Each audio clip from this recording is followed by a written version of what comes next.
ॐ भूर्भुवः स्वः तत्सवितुर्वरेण्यं भर्गो देवस्य धीमहि धियो यो नः प्रचोदयात्। ओम शांति शांति शांति। नमस्कार दोस्तों, मैं आपको महर्षि रामन द्वारा बताया गया आत्मा अनुसंधान का सिद्धांत, जिसको वो सेल्फ इंक्वायरी के नाम से ज़्यादा लोग जानते हैं। स्मरण होगा कि आत्म भान एवं आत्म विस्मृति के प्रकरण में श्री रमन ने कहा था, देह मन के माध्यम से कार्य करने वाला कोई व्यक्ति है। इस विचार को त्यागने मात्र से आत्म साक्षात्कार किया जा सकता है। उनके भक्तों में से कुछ परिपक्व साधक तुरंत इसे सरलता से सिद्ध करने में समर्थ थे, किंतु दूसरों के लिए जीवन भर की दृढ़ वैचारिक आदतों को किसी विशेष प्रकार की आध्यात्मिक साधना के बिना त्याग कर इसे सिद्ध करना असंभव था। श्री रमन उनकी इस मुश्किल परिस्थिति से सहानुभूति रखते थे और जब भी आत्म संभावना बनाए रखने के लिए किसी दूसरी पद्धति बताने के लिए प्रार्थना की जाती तो वे आत्मा अनुसंधान नाम की युक्ति बताते थे।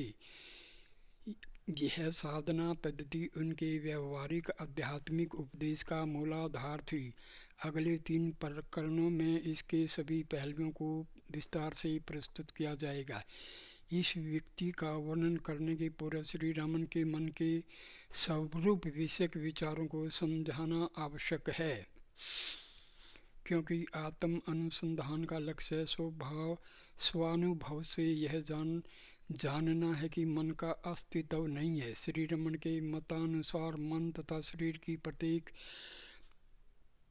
सभान क्रिया के केंद्र में कुछ न कुछ करने वाला मैं है, जिसका अस्तित्व पूर्व धारणा के रूप में बिना सोचे विचारे ही सच्चा मान लिया जाता है। मैं सोचता हूँ, मैं याद करता हूँ, मैं कार्य करता हूँ इत्यादि मैं सब क्रियाओं की जिम्मेदारी अपने ऊपर ले लेता है। श्री रमन इस सामान्य भाव को अहम व्यक्ति कहते थे। अहम व्यक्ति का अर्थ मन की निरंतर बदलने वाली मूल व्यक्ति होता है। आत्मा अर्थात सच्चा मैं कभी भी मैं करता हूँ या मैं सोचता हूँ ऐसी कल्पना नहीं करता, लेकिन जो मैं इन सब कल्पनाओं को करता है वह मन की सृष्टि है। अतः उसे आत्मा का बुद्धि में पड़ा हुआ प्रतिबिंब माना जाता है। अहम व्यक्ति का यह वर्णन कुछ जटिल सा है, इसलिए मैंने सामान्यतया संक्षेप के लिए अहम विचार शब्द का प्रयोग किया है। श्री रमन यह मानते थे कि व्यक्तित्व विभिन्न रूप में स्व को प्रकट करने वाला अहम विचार मात्र है। बुद्धि, स्मृति एवं अहम भाव इत्यादि मन के विविध व्यापारों को अलग मानने के बजाय वे उनको अहम विचार के भिन्न भिन्न रूप मानना पसंद करते थे। व्यक्तित्व मन से अलग नहीं है, मन अहम विचार से अलग नहीं है। अतः सच्चे में रूप आत्मा का ज्ञान होने पर उससे भिन्न व्यक्तित्व का भाव यदि अदृश्य हो जाए तो मन तथा अहम विचार भी अदृश्य हो जाते हैं। इस तथ्य की पुष्टि उनके बार बार किए गए इस विधान से होती है कि आत्म साक्षात्कार के बाद विचारों का विचारक, कर्म का करता था अलग व्यक्ति होने की संभावना वाला जीव नहीं रहता, क्योंकि उनकी यह दृढ़ मान्यता है कि जिसका सच्चा अस्तित्व है वह आत्मा ही एकमात्र सत्य है। अहम विचार भ्रांतिजन्य कल्पना से अधिक कुछ नहीं है, अर्थात उसका अपना स्वतंत्र सच्चा अस्तित्व नहीं है। तो फिर वह दिखता क्यों है? इस प्रश्न का उत्तर यह कहकर देते थे कि किसी पदार्थ से एक रूप हुए बिना उसका अस्तित्व दिखता नहीं है। जब विचार उत्पन्न होते हैं तो यह अहम विचार उनके स्वामित्व का दावा करता है, जैसे मैं सोचता हूँ, मैं मानता हूँ, मैं काम कर रहा हूँ इत्यादि। लेकिन जिन जिन स्थूल सूक्ष्म पदार्थों से वह एक रूप होता है, उनसे भिन्न किसी अलग अहम विचार का अस्तित्व नहीं होता है। वह सतत रहने वाला तत्व है। ऐसा लगता है कि उसका वस्तुओं से तादात्म्य का प्रभाव निरंतर जारी रहता है। इन सारे तादात्म्यों का मूल इस गलत प्रारंभिक धारणा में ढूंढा जा सकता है कि यह मैं आकार का अहम विचार स्वामी के रूप में या उनमें निवास करने वाले के रूप में शरीर तक मर्यादित है, अथवा शरीर के भौतिक आकार के समान आकार वाला है। मैं शरीर हूँ ऐसा मूल विचार उसके उत्पन्न होने के पश्चात होने वाले सब गलत तादात्म्यों का जन्म स्थान है और इसका विनाश आत्मा अनुसंधान का मुख्य लक्ष्य है। श्री रमन हमेशा कहते थे कि यह आत्मा को मर्यादित करने वाले तादात्म्यों की पुरानी आदत को, दृष्टा मैं को, वह जिन वस्तुओं के विचारों से स्वयं को एक रूप मानता है उनसे अलग करने के प्रयत्न के द्वारा रोकी या बदली जा सकती है, क्योंकि इस व्यक्तिक अहम विचार का अस्तित्व किसी पदार्थ के आश्रय के बिना टिक नहीं सकता। यदि साधक दृष्टा रूप में मैं अथवा मैं हूँ के अनुभव पर इतनी तीव्र एकाग्रता से ध्यान केंद्रित करे कि मैं यह या वह हूँ ऐसा विचार उत्पन्न न हो, तो व्यक्तित्व में पदार्थों के साथ तादात्म्य में नहीं कर सकेगा। इस मूलभूत अहम के प्रति निरंतर ध्यान जारी रखा जाए तो व्यक्तिक मैं का अदृश्य हो जाएगा और उसके स्थान में आत्मा का सीधा अनुभव होने लगेगा। इस मैं या मैं हूँ के प्रति सतत आंतरिक संभावना बनाए रखने के प्रयत्न को भी श्री रामन का आत्मानुसंधान करते थे और अहम विचार की असत्यता प्रकट कर देने वाले सबसे अधिक प्रभावी उपायों के रूप में इसकी सिफारिश करते थे। श्री रमन के शब्दों में यह अहम विचार आत्मा अथवा हृदय से प्रकट होता है और जब उसकी वस्तुओं के विचारों के साथ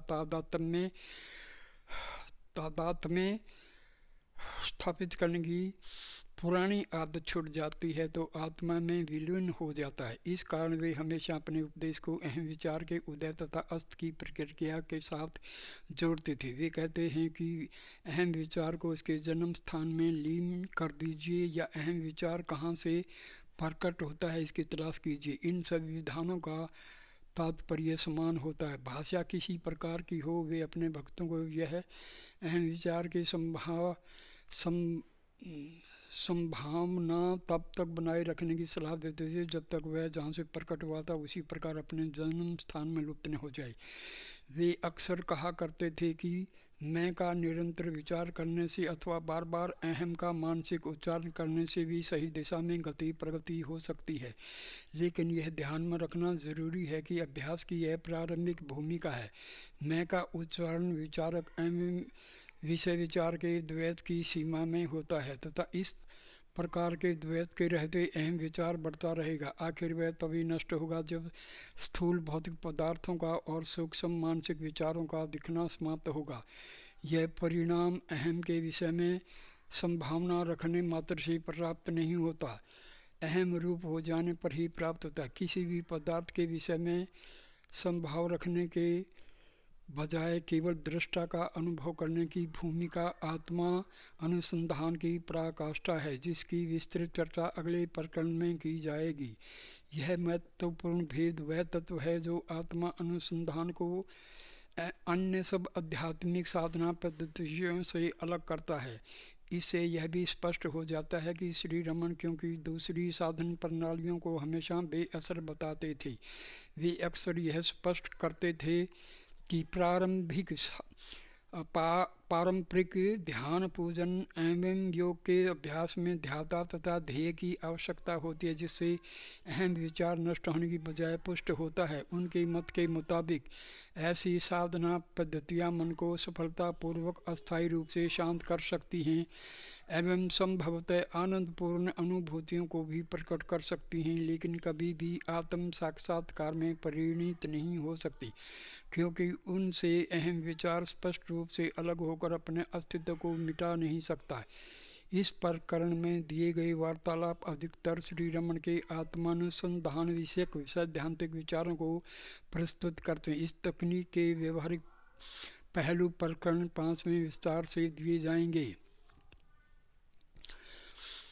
प्रश्न, मन का स्वरूप क्या है? उत्तर, मन अहम विचार से भिन्न नहीं है। मन तथा अहंकार एक हैं। उनकी बुद्धि, स्मृति इत्यादि शक्तियाँ भी मन ही हैं। मन बुद्धि चित्त जिसमें संचित वासनाएं संस्कार रहते हैं तथा अहंकार, यह सब एक मन ही है। यह ऐसा है जैसे किसी मनुष्य को उसके विभिन्न कार्यों के अनुसार विभिन्न नाम दिए जाते हैं। व्यक्ति जीव इस संसार से भिन्न कुछ भी नहीं होता। प्रश्न, हम मन के स्वरूप को कैसे जान सकते हैं, अर्थात उसका अंतिम कारण या तत्व क्या है जिसका वह प्रकटीकरण है? उत्तर, विचारों को उनकी मूल्यवत्ता के कर्म में देखने पर अहम विचार सबसे अधिक महत्व का लगता है। व्यक्ति तो विचार अन्य सब विचारों का मूल या स्कंद है, क्योंकि प्रत्येक वृत्ति या विचार किसी विशेष व्यक्ति विशेष के विचार के रूप में ही प्रकट होता है और अहंकार से स्वतंत्र उसका अस्तित्व कहीं भी नहीं देखा जाता। इसका यह अर्थ हुआ कि अहंकार विचार प्रक्रिया प्रदर्शित करता है। प्रथम पुरुष मैं को ही तुम वह इत्यादि द्वितीय तृतीय पुरुष दिखते हैं तो ऐसा लगता है कि तीनों पुरुषों का साथ साथ उदय अस्त होता है। इसलिए इस मैं या व्यक्तित्व के अंतिम कारण का अन्वेषण करना चाहिए। यह मैं कहाँ से उत्पन्न होता है, इसे अंदर ढूंढिए तो वह अदृश्य हो जाता है। यह ज्ञान मार्ग है। जब मन अपने स्वरूप का निरंतर अन्वेषण करता है तो उसे अंत में यह ज्ञात होता है कि मन जैसी कोई वस्तु नहीं है। यह सबके लिए सीधा सरल मार्ग है। मन विचार समूह मात्र है। सब विचारों का मूल अहम विचार है। इस प्रकार केवल अहम विचार से ही मन है। अहम विचार का जन्म व्यक्ति का जन्म है और उसकी मृत्यु व्यक्ति की मृत्यु है। अहम विचार के उत्पन्न होने पर शरीर के साथ गलत तादात्म्य होने अहम विचार का त्याग कीजिए। जब तक मैं जीवित हूँ तब तक शोक रहेगा। जब मैं का अस्तित्व लुप्त होता है तो शोक नहीं रहता। प्रश्न, हाँ, लेकिन जब मैं अहम विचार सूत्र को पकड़े रखना चाहता हूँ तो अन्य विचार उत्पन्न होते हैं और मुझे परेशान करते हैं। उत्तर, देखिए कि ये विचार किसके हैं तो वे अदृश्य हो जाएंगे। अहम विचार उनका मूल है, उसे पकड़ रखिए तो वे लुप्त हो जाएंगे। प्रश्न, अहंकार द्वारा शुरू की गवेषणा उनकी असत्यता कैसे प्रकट कर सकती है? उत्तर, अहम विचार जहाँ से उत्पन्न होता है उस मूल स्रोत में जब आप डुबकी लगाते हैं तो आप अहंकार को दिखावे के अस्तित्व से पर हो जाते हैं। प्रश्न, लेकिन क्या अहम व्यक्ति उन तीनों रूपों में से एक नहीं है जिनमें अहंकार स्वयं को प्रकट करता है? योग, वासिष्ठ तथा अन्य प्राचीन ग्रंथ अहंकार को तीन रूप वाला बताते हैं। उत्तर, सही है। अहंकार को स्थूल, सूक्ष्म एवं कारण, इन तीनों शरीर वाला बताया जाता है, लेकिन यह केवल विश्लेषणात्मक निरूपण के लिए है। यदि अन्वेषण की पद्धति को अहंकार के रूप पर आश्रित बनना पड़े तो किसी प्रकार की गवेषणा असंभव हो जाए, क्योंकि यह अहंकार असंख्य रूपों को धारण कर सकता है। इसलिए आत्मा अनुसंधान के लिए आपको अहंकार का एक ही अहम विवृत्ति वाला रूप है ऐसा मानकर चलना पड़ेगा। प्रश्न, लेकिन ज्ञान प्राप्ति के लिए यह शायद अपर्याप्त सिद्ध हो सकता है। उत्तर, अहम व्यक्ति के सूत्र को पकड़कर आत्मा का अनुसंधान करना ऐसा है जैसे कुत्ता सूंघकर अपने मालिक को पा लेता है। मालिक चाहे अनजाने दूर के स्थान में हो, लेकिन यह कुत्ते के मार्ग में विघ्न नहीं बनता। उस प्राणी के लिए अपने मालिक की गंध ही पर्याप्त संकेत है। उसके वेश की, आकार की, ऊंचाई इत्यादि की जानकारी जरा भी आवश्यक नहीं है। कुत्ता उसे ढूंढते समय उसकी गंध को एकाग्रता से सूत्र की तरह पकड़े रहता है और अंत में उसे पाने में सफल होता है। मन की दूसरी वृत्तियों को छोड़कर इस अहम वृत्ति को मूल की तलाश को ही आत्म साक्षात्कार का सीधा मार्ग क्यों माना जाए? यह प्रश्न फिर भी अनुत्तर रहता है। उत्तर, यद्यपि मैं या मैं हूँ का भाव दुनिया के व्यवहार में अहम वृत्ति माना जाता है, लेकिन वस्तु तो यह मन की अन्य वृत्तियों की तरह साधारण वृत्ति मात्र नहीं है, क्योंकि परस्पर असंबंध अन्य सब वृत्तियों से भिन्न यह अहम वृत्ति मन की दूसरी सब वृत्तियों से तात्विक रूप से संबंध है। अहम वृत्ति के बिना अन्य कोई भी वृत्ति टिक नहीं सकती, लेकिन स्वयं अहम वृत्ति मन की अन्य वृत्तियों के बिना भी स्वतंत्र रूप से रह सकती है। इस कारण अहम वृत्ति अन्य सब व्यक्तियों से मूल रूप से भिन्न है। इससे यह स्पष्ट है कि अहम वृत्ति के मूल की तलाश अहंकार के किसी एक रूप के आधार की तलाश नहीं है, बल्कि उस मूल स्रोत की तलाश है जहाँ से मैं का भाव प्रकट होता है।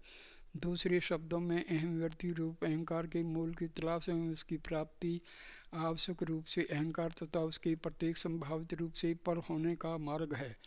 प्रश्न यह स्वीकार करने पर भी स्वतः अहम व्यक्ति में अहंकार के सभी रूपों का समावेश होता है। आत्म साक्षात्कार के लिए केवल उसी व्यक्ति का आश्रय क्यों लिया जाता है? उत्तर, केवल वही आपके अनुभव का अपरिहार्य सूत्र है और उसके मूल की तलाश करना ही एकमात्र व्यवहार्य मार्ग है जिसका आत्मा साक्षात्कार के लिए आप आश्रय ले सकते हैं। कहा जाता है कि अहंकार का एक रूप कारण शरीर है, गाढ़ निद्रा की अवस्था है, लेकिन आप उसे अपनी तलाश का क्षेत्र कैसे बना सकते हैं? जब अहंकार उस रूप का आश्रय लेता है तो आप गहरी नींद के अंधकार में डूब जाते हैं। प्रश्न, लेकिन क्या अहंकार अपने सूक्ष्म एवं कारण शरीर वाले रूप में अमूर्त और अत्यंत अग्राह्य नहीं होता, जिसे उसकी एकाग्र अवस्था में ही की गई तलाश उसे पकड़ पाना असंभव है? उत्तर, नहीं। अहम व्यक्ति के मूल का अन्वेषण अहंकार के पूरे अस्तित्व को स्पष्ट करता है। इस कारण अहंकार के रूपों की सूक्ष्मता तथा अग्राह्यता विशेष महत्व नहीं रखती। प्रश्न, जबकि एकमात्र लक्ष्य आत्मा की पूर्णता का अथवा शुद्ध सत्ता का अनुभव प्राप्त करना है जो किसी भी तरह अहंकार के आश्रित नहीं है, तब अहम व्यक्ति रूप अहंकार विषयक अन्वेषण आपको उपयोगी कैसे हो सकता है? उत्तर, कार्यकारी रूप में अहंकार का केवल एक लक्षण है। अहंकार शुद्ध चैतन्य रूप आत्मा तथा अचेतन शरीर के बीच गांठ रूप है। इस कारण उसे चित्त जड़ ग्रंथि कहा जाता है। अहम व्यक्ति के मूल के अन्वेषण के दौरान आप अहंकार के तात्विक चिद्रूप पहलू का आश्रय लेते हैं। इस कारण आपका अन्वेषण आपको आवश्यक आत्मा के शुद्ध चैतन्य के अनुभव की ओर ले जाता है। आपको अपने आप में शुद्ध अहम तथा अहम विचार का भेद अवश्य करना चाहिए। अहम विचार वस्तुतः विचार मात्र, इसलिए वह दृष्टा और दृश्य को देखता है, सोता है, जागता है, खाता है, सोता, मरता है और फिर जन्म लेता है। लेकिन शुद्ध एवं शुद्ध सत्ता या अस्तित्व है जो अज्ञान तथा विचार रूप भ्रम से मुक्त है। यदि आप निर्विचार होकर केवल सत्ता रूप अहम बनकर रहें तो अहम विचार अदृश्य हो जाएगा और भ्रम हमेशा के लिए मिट जाएगा। चलचित्र गृह में आप बहुत मंद प्रकाश में अथवा अंधकार में चित्र देख सकते हैं, पूरे प्रकाश में चित्र लुप्त हो जाते हैं। इस तरह परमात्मा के पूर्ण प्रकाश में सारे पदार्थ अदृश्य हो जाते हैं। प्रश्न, वह निरपेक्ष पर अवस्था है? उत्तर, नहीं। किससे पर और किसके द्वारा? केवल आपकी ही सत्ता है। प्रश्न, कहा जाता है कि आत्मा मन से परे है, फिर भी उसका अनुभव मन से ही होता है। मन उसका चिंतन नहीं कर सकता, मन से उसका विचार या कल्पना भी नहीं की जा सकती और सिर्फ मन से उसे देखा जाता है। इन विरोधों का मेल किस प्रकार बिठा जाए? उत्तर, आत्मा का अनुभव मृत मरे हुए मन से अर्थात निर्विचार अंतर्मुख मन से होता है। तब मन अपने मूल आश्रय आत्मा को देखता है और तद्रूप हो जाता है। तब कोई दृष्टा किसी दृश्य को नहीं देखता। जब कमरे में अंधेरा हो तो वस्तुओं को देखने में नेत्र की सहायता के लिए दीपक आवश्यक तो होता है, लेकिन जब सूर्य उदय हो जाए तो उसकी आवश्यकता नहीं होती। सूर्य को देखने के लिए दीपक की आवश्यकता नहीं होती। आप अपने नेत्रों को स्वयं प्रकाश सूर्य की ओर मोड़ें, इतना ही केवल जरूरी है। इसी प्रकार मन का उपयोग है। पदार्थों को देखने के मन की प्रतिबिंबित प्रकाश की आवश्यकता है। हृदय को देखने के लिए मन को उसकी ओर अंतर्मुख कर देना पर्याप्त है। तब मन नष्ट हो जाता है और हृदय प्रकाशित हो उठता है। मन का मूल तत्व चैतन्य या संभावनता है। जब वह अहंकार के अधीन होता है तब वह तर्क करने की, विचार करने की और इंद्रियों से विषय का ग्रहण करने की शक्ति के रूप में कार्य करता है। क्योंकि वैश्विक मन में अहंकार से सीमित नहीं होता, इसके लिए स्वयं से भिन्न कुछ नहीं है, अतः वह केवल चैतन्य रूप है। I am that I am, मैं वह हूँ, मैं वह हूँ। इस बाइबल के कथन का यह अभिप्राय है। अपने ही आत्मा की परम चेतना में जब मन का लक्ष्य लय होता है, समझिए कि तब इच्छा, क्रिया तथा ज्ञान इत्यादि की सारी क्रिया शक्तियाँ उस चेतना में केवल काल्पनिक ख्यालों जैसी दिखती हैं और स्वतः पूर्णतः लुप्त हो जाती हैं। स्मृति एवं विस्मृति जैसे द्वंद्वों के सहारे कार्य करने वाला अशुद्ध मन ही जन्म मरण चक्कर रूप संसार है। विचार तथा विस्मृति की क्रियाएं जिसमें नष्ट हो गई हैं, ऐसा सच्चा अहम ही मोक्ष है, और उसमें जन्म मरण का हेतु प्रमाद अहम वृत्ति नहीं है, आत्म विस्मृति नहीं है। प्रश्न, अहंकार का नाश कैसे किया जाए? उत्तर, पहले अहंकार को पकड़कर दिखाइए, फिर पूछिए कि उसका नाश कैसे किया जाए। यह प्रश्न कौन पूछता है? अहंकार। क्या अहंकार कभी स्वयं अपनी मृत्यु की सम्मति दे सकता है? ऐसे प्रश्न पूछते रहना अहंकार को सुरक्षित रखने का मार्ग है, उसे नष्ट करने का नहीं। यदि आप अहंकार की प्रामाणिक तलाश करें तो आपको ज्ञात होगा कि उसका अस्तित्व नहीं है, यह उसकी विनाश का मार्ग है। आत्मा अनुभव किस प्रकार संभव बनाया जाता है? उत्तर, अग्नि से चिंगारी की तरह आत्मा से एक स्फुलिंग निकलता है जिसे अहंकार कहते हैं। अज्ञानी में उत्पन्न होती स्वयं को किसी पदार्थ के साथ तद्रूप बना देता है। वस्तुओं से तादाद तय किए बिना उनसे असंबंध रहकर वह टिक नहीं सकता। यह संबंध अज्ञान है जिसका नाश हमारे प्रयत्नों का लक्ष्य है। यदि उसकी स्वयं के विषयीकरण की यह आदत तोड़ दी जाए तो वह शुद्ध बना रहता है तथा अपने मूल रूप में लुप्त हो जाता है। देह के साथ उसका गलत तादात्म्य में देहात्म भाव है। अच्छे परिणामों के पूर्व यह आवश्यक जाना चाहिए। दो अवस्थाओं तथा दो विचारों के बीच में इस अहम का उसकी शुद्ध स्थिति में अनुभव किया जा सकता है। अहंकार उस जोंक तृण जलुका की तरह है जो अपने पहला आश्रय तभी छोड़ती है जब वह अगले कदम का आश्रय पा लेती है। जब वह पदार्थों के एवं विचारों के संपर्क से मुक्त होता है तब अहंकार का सच्चा रूप जाना जाता है। यह प्रेत पिशाचक जैसी अहंकार रूप का आश्रय लेके ही अस्तित्व में आता है। रूपों से शोषण प्राप्त करने के पुष्ट होता है तथा दूसरे रूपों का ग्रहण करते ही पूर्व के रूप को छोड़ता है, लेकिन अन्वेषण करने पर अदृश्य हो जाता है। यदि मैं देह हूँ ऐसा रूप वाला प्रथम पुरुष अहंकार का अस्तित्व होता है, तभी तू वह इत्यादि द्वितीय तृतीय पुरुष भी होते हैं। प्रथम पुरुष के सत्य का अन्वेषण करके यदि उसे नष्ट किया जाए तो द्वितीय तृतीय पुरुष भी नहीं रहते, और जैसी आत्मा की शुद्ध अवस्था होती है वैसे ही मनुष्य अपने सच्चे रूप स्वरूप में प्रकाशित होता है। मैं रक्त मांस में शरीर हूँ, यह विचार ही वह एक सूत्र है जिसमें दूसरे विविध विचार पिरोए गए हैं। इसलिए यदि यह मैं कहाँ है इस प्रकार तलाश करते हुए भीतर की ओर मुड़ कर देखें तो अहम विचार के साथ सब विचार समाप्त हो जाएंगे और तब आत्मा अपने आप प्रकाशित होगी। प्रश्न, मैंने जब श्री भगवान की रचनाएं पढ़ी तो मुझे मालूम हुआ कि अपना अन्वेषण आत्म अनुभव की एकमात्र पद्धति है। उत्तर, हाँ, उसे विचार कहा जाता है। प्रश्न, उसे किस तरह किया जाता है? उत्तर, प्रश्न करने वाले को अवश्य अपने आत्मा का स्वीकार करना पड़ता है। मैं हूँ, यह आत्म अनुभव है। वर्तमान मैं के भाव को अन्वेषण के सूत्र रूप में पकड़कर शुद्ध आत्म अनुभव तक क्लास जारी रखना विचार है। एवं आत्मा अनुभव एक हैं, यह स्पष्ट नहीं है। मुझे किस पर ध्यान करना चाहिए? ध्यान के लिए ध्येय की आवश्यकता होती है। विचार में ध्येय रहित केवल ध्याता होता है, ध्यान में विचार में। प्रश्न, यह स्पष्ट नहीं है, मुझे किस पर ध्यान करना चाहिए? उत्तर, ध्यान के लिए ध्येय की आवश्यकता होती है। विचार में ध्येय रहित केवल ध्याता होता है। ध्यान एवं विचार में यह भेद है। प्रश्न, क्या ध्यान आत्म अनुभव की कार्यक्षम प्रक्रियाओं में से एक नहीं है? उत्तर, किसी एक वस्तु पर एकाग्रता ध्यान है।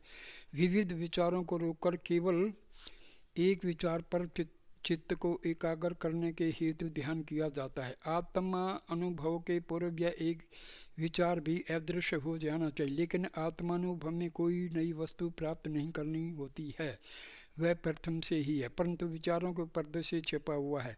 हमारे सारे प्रयत्न इस पर्दे को हटाने के लिए हैं, तब आत्मा अनुभव प्रकट होता है। यदि साधकों को ध्यान करने की सलाह दी जाए तो बहुत लोग संतुष्ट होकर चले जाएंगे, लेकिन उनमें से कोई वापस आकर पूछ सकता है, किसी भी वस्तु पर ध्यान करने वाला मैं कौन हूँ?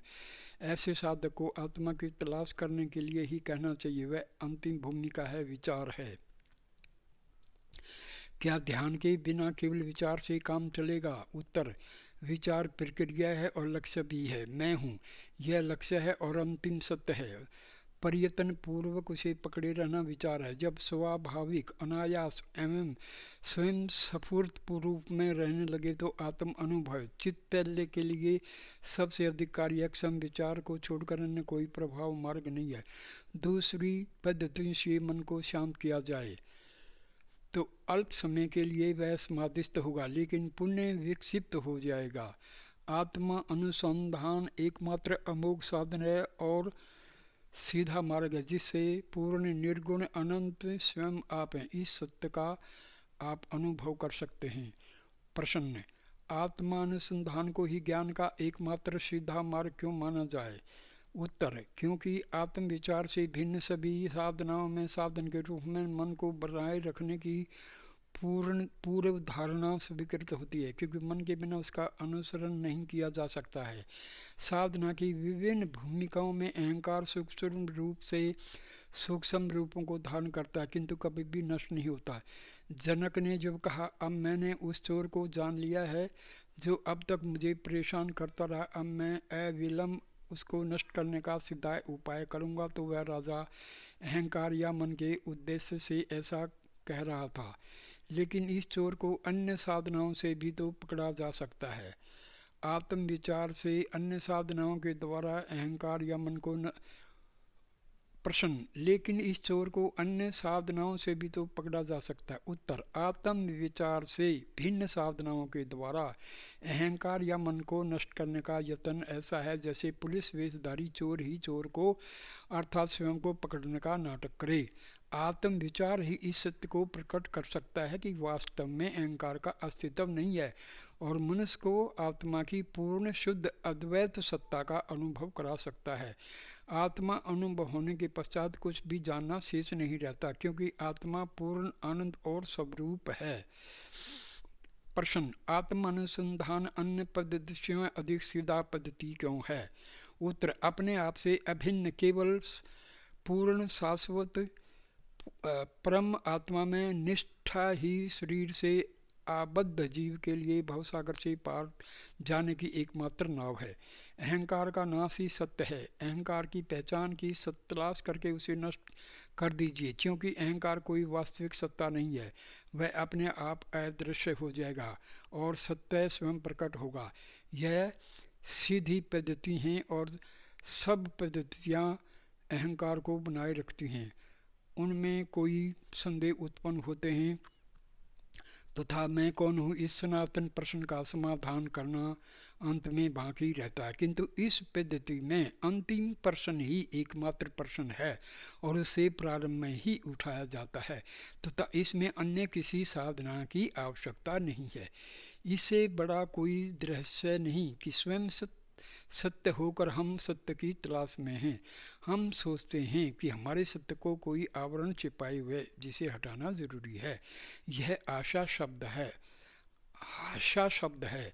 एक दिन आएगा जब आप अपने प्रयत्नों पर हंसेंगे। जो हंसने के दिन होगा वह और यही है। ये जो है यहाँ वीडियो को हम विश्राम देते हैं दोस्तों। थैंक यू, शुक्रिया। प्लीज़ लाइक करना, कमेंट करना और शेयर करना और मेरी चैनल को सब्सक्राइब करना मत भूलना। Thank you. ओम शांति शांति शांति।